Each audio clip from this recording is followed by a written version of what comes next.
Përshëndetje e gjithë shikuesve, ju ftohet njëni me zhvillimet kryesore të ditës.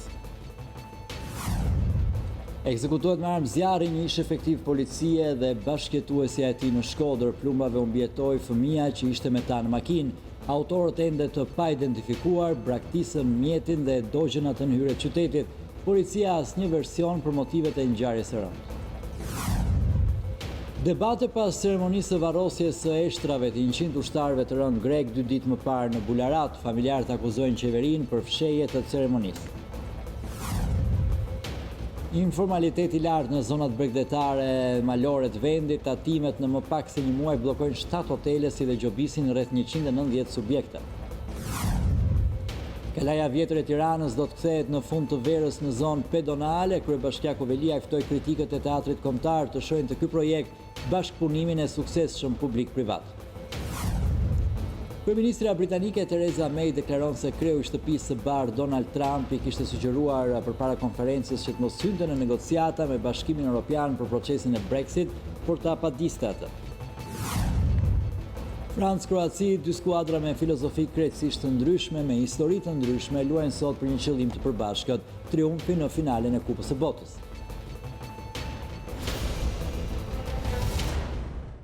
Të ishin disa për zhvillimeve kryesore, do të flasim tani gjerësisht duke ndalur së pari në ngjarjen e rëndë në Shkodër. Boran Bërcama, ish efektiv i forcave të policisë dhe gruaja me cilën ai jetonte janë vrarë në hyrje të pallatit të tyre në lagjen Naim Gjylbegu në Shkodër. Ata u ekzekutuan brenda në makinë, ndërkohë që plumbave u ka shpëtuar fëmia 1 vjeçar i çiftit. Pas krimit dyshohet se autorët braktisën dhe dogjën makinën që përdorën. Një ngjarje e rëndë u shënua këtë fundjavë në Shkodër. Rreth orës 06:40 në lagjen Naim Gjylbegu, një ish efektiv policie dhe bashkëjetuesi e tij janë gjetur të vrarë në makinë. Policia, pasi u njoftua nga banorët e zonës, konstatoi në vendin e ngjarjes mjetin tip Benz me targ AA 006HA, ku brenda tij ka identifikuar të vrarë me armë zjarri 32 vjeçarin Boran Bercama dhe bashkëjetuesen e tij Silvin Ndoci 26 vjeç. Por edhe pse krimi i rënd u zbulua në të gdhir nga të dhënat e para, dyshohet se vrasja ka ndodhur rreth orës 01:15 pas mesit të natës. Mbi 20 gzhoja plumbash ka konstatuar grupi hetimor në vendin e ngjarjes. Nga ndërtimi i skemës së krimit, burri ishte në timon, ndërsa gruaja dhe fëmia në vendin e parë të pasagjerit. Gruaja mbante në prerë foshnjën 18 muajshe, i cili fatmirësisht i ka shpëtuar plumbave. Sipas burimeve nga grupi hetimor, në momentin e vrasjes, Burhan Bercama ka tentuar të mbrojë me trupin e tij gruan dhe fëmijën e mitur, por duket se mbijetesa ka qenë e pamundur për Silvin Ndocin, pasi plumbat mbi trupin e saj kanë deportuar pasi kishin qelluar mbi trupin e 32 vjeçarit, i cili është qelluar edhe në kokë. Çifti bashkëjetuesve jetonte në katin e 3 të një prej ndërtesave në zonën ku ndodhi ngjarja, ndërsa nuk njiheshin si familje me probleme nga pronari banesës ku jetonin me qira dhe as nga banorët të tjerë të zonës. 8 muaj jetonte me qira, dhe ka qiran e ka pagu tregut, ndatë 10 i ka prunë qiran, 170.000 lekë. Kaq. Gjo tjetër, ja për zonë. Si ishin që javë jenë komunikim? Komunikim kur në kanë pru qiran, s'kena pas nevoj t'i bojmë as mika s'vike, kaq. S'kena pas. Ndërkohë me banor tjerë që i ke komshi pallatit, i ke pyetur si... Ja, nuk i kam pyet për zonë. Si shkoni? Ja, se i kam pyetur, ma pa. Kanë sjellje, kështu kanë qenë të rregull? Po, të rregull. Kur në kanë pru qiran, normalisht kanë qenë rregull. Se kjo është problemi, kur kanë pagu drita ujë, kështu janë... S'keni pas asnjë? Ja, s'kena pas problem me fakt. Për mu kanë kënë njësë mirë, të dy. Ka shtime. Pra probleme s'kanë pru? Ja, absolutisht, s'pat fjallë. Absolutisht. Për mu kanë kënë të dy njësë mirë. Po abita kur ndolli të ngjarja, fatkeci për ata prind të jere vallëtar, fatkeci e madhe. Ke dëgjuar ndonjë zhurmë? Unë jam unë me pi kafe një aty natje, unë e kam pa makinën, pas e kam vrejtë ka kanë mesin, tu mendu se ka duhet me marrë diçka. E kam pa makinën të mesin. 5:30. Po jo se ka më që ka shku me marrë qica, ka shku me marrë diçka. Se kam njoftë se kujt ka kënë e makinë, vetëm se ka kënë, natje ka kënë makina mlezër. Po në zhurmë, keni zhurmë momentin? Absolutisht bëhet fjalë se kam një zhurmë. Policia ende nuk ka dhënë detaje lidhur me ngjarjen dhe profilin e viktimave, ndërsa mësohet se ishte efektivi policisë Bercama, pasi kishte punuar në komisariatin e Shkodrës si efektivi patrullës së përgjithshme, specialist rendi dhe agent krimesh. Disa muaj më parë ishte transferuar si efektivi patrullës së përgjithshme në stacionin policor të Fusharzit, ku dhe ka dhënë ndërheqje për shkak të largësisë. Për disa kohë, ai ka jetuar në Francë bashkë me bashkëjetuesen e tij, nga ku ishin kthyer afro 8 muaj më parë. Një ndër pistat ku po heton policia është ajo e ndonjë konflikti të mundshëm, ndërsa po sot në zonën e bypassit në hyrje të qytetit të Shkodrës u gjet dhe një automjet i djegur që dyshohet se mund të jetë përdorur nga autorët që ekzekutuan qiftin. Në makinë policia gjeti armën tip Scorpions. Policia ka sekuestruar kamerat e sigurisë për të mësuar më shumë rreth ngjarjes misterioze, e cila i mori jetën 2 bashkëjetuesve. I mituri i cili kaloi natën me prindërit e vrarë në automjet, pasi u dërguar në spital, është marrë nga të afërmit e familjes. Gjendet i vrarë dhe i groposur në nikël të Fushkrujës, 34 vjeçari Kesi Hysa, i cili rezultonte i zhdukur prej 9 ditësh. Policia shoqëron një të dyshuar si autor të ngjarjes, si dhe shpall në kërkim një tjetër. Pista ku po hetohet është ajo e prishjes së pazareve të drogës dhe borxheve të pashlyera. 34 vjeçari ishte një emër i njohur për policinë, pasi ishte shpallur në kërkim për vrasjen e një personi në Sarandë. Pas 9 ditësh i zhdukur, gjendet i vrarë dhe i groposur 34 vjeçari Kesi Hysa, Laçiani i shpallur në kërkim për vrasje në vitin 2015, i cili njeh ndryshe dhe me emrin Elion, humbi kontaktet me familjen më datë 5 korrik dhe vetëm para ditën e së shtunës trupi i tij pa jetë u gjeti groposur pranë varrezave të fshatit Shelqet në nikël të Fushkrujës. Policia ka arrestuar si autor të dyshuar të kësaj ngjarje Hysni Ramajn, ndërsa ka shpallur në kërkim një person tjetër me inicialet AT. Ramaj rezulton të jetë pronari një mobilerie me të cilin 34 vjeçari kishte lënë takim para se të zhdukej. Nga kqyrja e trupit të pajet, policia dyshon se 34 vjeçari është vrarë duke u qelluar me një plumb pushke në kokë. Pranë vendit të ngjarjes u gjetën dhe 2 armëzjarri, një pushkë dhe një pistolet, të cilat u çuan në laborator për ekzaminim të shenjave të gështrimve. Prej marrjes së denoncimit nga familja e viktimës, policia ka mbajtur në nënvëzhgim autorët e dyshuar, duke përgjuar telefonat e tyre, nga ku u zbulua dhe krimi monstruos.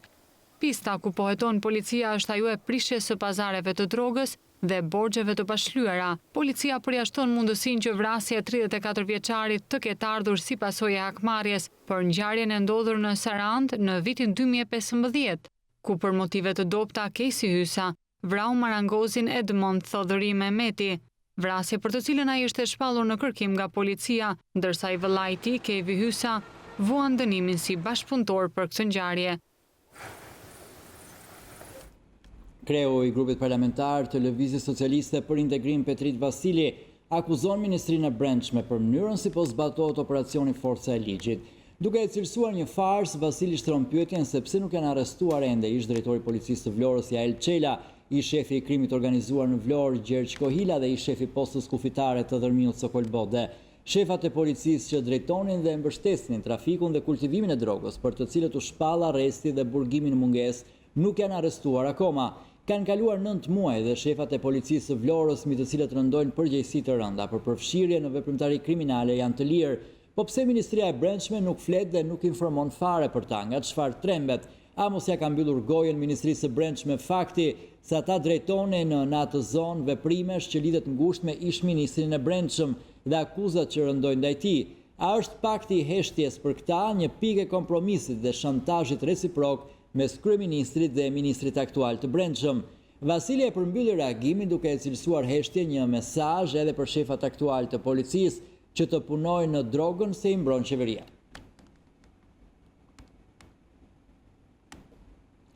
Policia e Kurbinit ka dokumentuar vjedhjet e karburanteve në këtë zonë, ndërsa ka vënë në pranga 2 autorë të dyshuar dhe shpallur në kërkim një të tretë.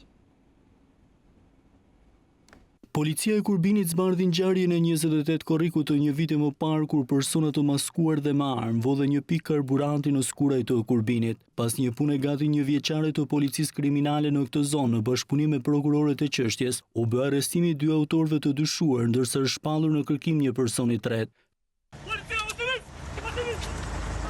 Flakon Tafa 24 vjeç dhe Fatjon Tafa 27 vjeç të dënuar më parë dhe skeduar nga policia rezultojnë autorët e vjedhjes së një karburanti. Në kërkim është shpallur autori i tretë i dyshuar për grabitjen, 30 vjeçari FK. Këta tre shtetas në bashkëpunim me njëri tjetrin sipas policisë kanë vjedhur pikën e një karburanti ku kanë marrë shumën monetare prej 110.000 lekë të rinj, ndërsa dyshohet se me 28 shkurt të këtij viti tentuan të vidhnin një tjetër karburant në aksin rrugor Milot Thuman. Policia bën të ditur se po hetohet edhe për raste të tjera të vjedhjeve të kryera nga këta persona. Një grua nga Pogradeci ka humbur jetën pasi është goditur nga rrymë elektrike teksa laj në dush. Ngjarja e rëndë mësuar mbrëmjen e të shtunës mësohet se ka ndodhur shumë ditë më përpara. Kjo për shkak se viktima është gjetur e dekompozuar brenda në kabinën e dushit. Policia ka identifikuar viktimën me inicialet BB, 40 vjeç, e cila jetonte vetëm në banesë. Kur ka shkuar policia, dera e banesës ka qenë e mbyllur nga brenda dhe automati është gjetur i ulur. Grupi hetimor po punon për të zbardhur më tej rrethanat e ngjarjes.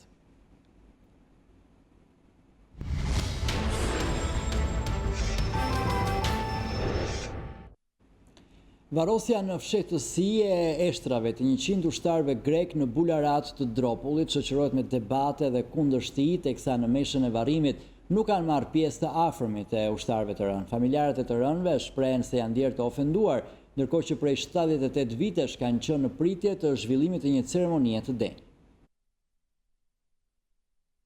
Është shoqëruar me debate dhe kundërshti varrimi i eshtrave të 100 ushtarëve grek në bularat të Dropullit 2 ditë më parë. Në meshën që u mbajt në prani të përfaqësuesve të Ministrisë së Brendshme, asaj të punëve të jashtme dhe ambasadores së Greqisë në Tiranë, Eleni Surani, nuk kanë marrë pjesë të afërmit dhe pasardhësit të ushtarëve të rënë, duke ngritur dhe pretendimet e para në median greke për një proces të kryer në fshehtësi dhe pa respektuar familjarët e të rënëve. Në një raportim për gazetën greke, to Protothema, Jorgos Orlas, kryetari i shoqatës së të afërmëve të rënëve gjatë luftës italo-greke, ka pohuar se familjarët e të rënëve janë ndjerë të ofenduar, ndërkohë që prej 78 vitesh kanë qenë në pritje të zhvillimit të një ceremonie të denjë për të afërmit e tyre.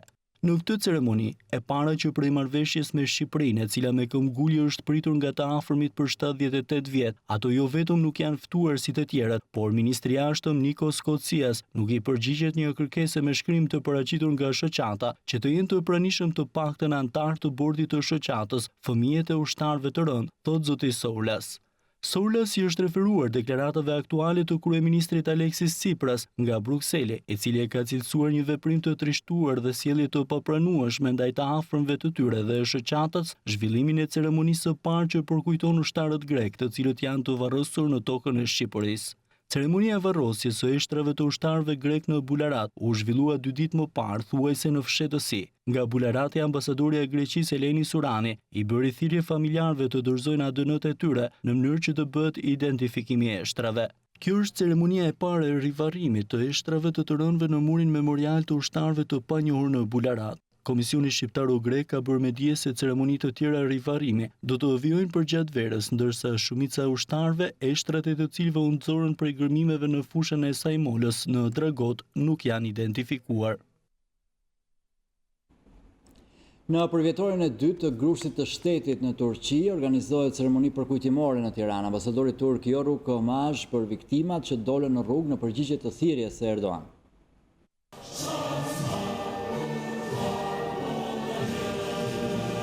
Me rastin e përvjetorit të dytë të shpartallimit të grushtit të shtetit të 15 korrikut, nën kujdesin e ambasadës turke në Shqipëri, u organizua një ceremoni përkujtimore.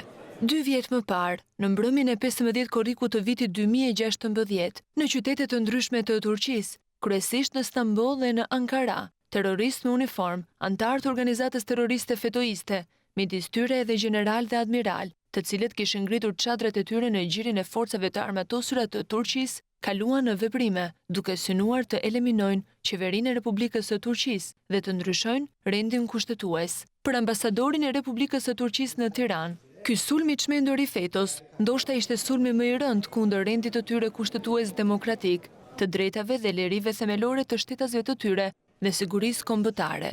Şanlı direniş olarak tarihimize geçen o gecede Gjatë kësaj tentative për grush shteti nga bombat e rënda të hedhura nga avion dhe helikopter u sulmuan krahas pallatit presidencial dhe Asamblesë së Madhe Kombëtare të Turqisë edhe shërbimi inteligjencës kombëtare e të tjerë. Gjatë kësaj tentative për grush shteti që kishte vënë në shënjestër vullnetin, unitetin, tërësinë dhe demokracinë e vendit ton, me thirrjen e presidentit ton Recep Tayyip Erdogan, me miliona shtetas u bashkuan si një trup i vetëm. Atë natë i gjithë populli ynë, pa dallime politike, brenda disa minutave u shpërndan në shesh, pa marrë parasysh jetën e tyre, për ruajtjen e Republikës, shtetit dhe flamurit. Gratë, burrat, të rinj dhe të moshuarit e parmatosur që kundërshtuan atë natë, u vunë në shënjestrën e plumbave të fetos. 251 shtetas të Republikës së Turqisë ranë dëshmor, e mirat të tjerë u plagosën. Në aktivitetin për fitoren e demokracisë së 15 korrikut u bë homazh për dëshmorët që dolën në rrugë pa marrë parasysh jetën.